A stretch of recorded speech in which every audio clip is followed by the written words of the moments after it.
ya Gimbiya ta sarauniya, na baki mulkin zuciyata. Ya sahibi na abin yabo, ka zama jigon rayuwata.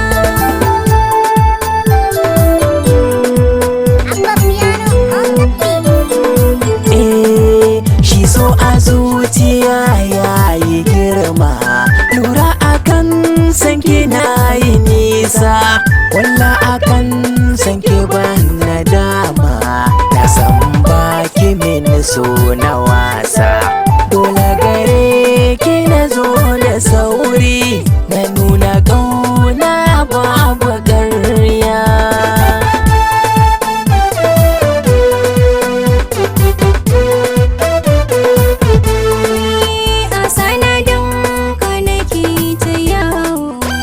So a zuciya nake ta fama, wannan abin yanayi min ciwo, dobe jiki na yayi rama. Mafita guda ɗaya ce a raina, ka zo ka bani ƙauna da gaskiya.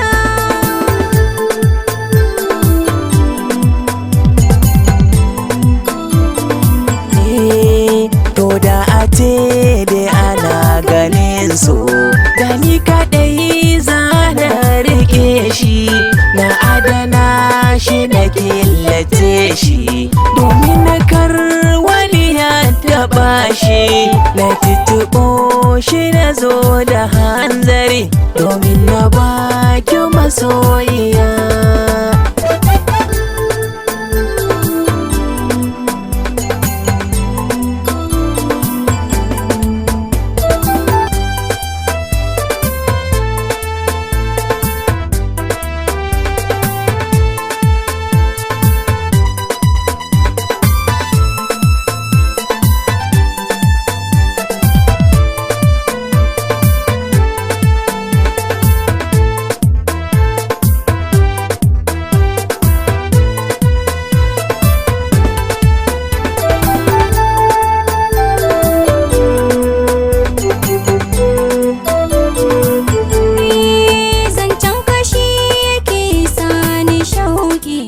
Rike amanar zuciyata, a so kai ka zamo sadauki, cikin maza ka cire tuta.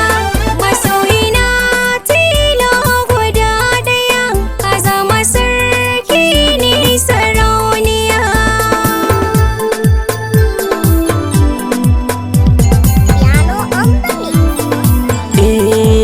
Sai yanzu ne a ƙauna na dace, na samu wata ke ban kulawa. Ko a mafarki na ji an ce, na farka dole na yi ƙaryatawa. Masoyiya ki daina, ziga ni kar da na yi ɗagawa. Ya sahibi ai gaskiya ce, ko a ina zan bayyanawa. To godiya sai mi wa Allah, wanda ya ba mu ƙauna da gaskiya.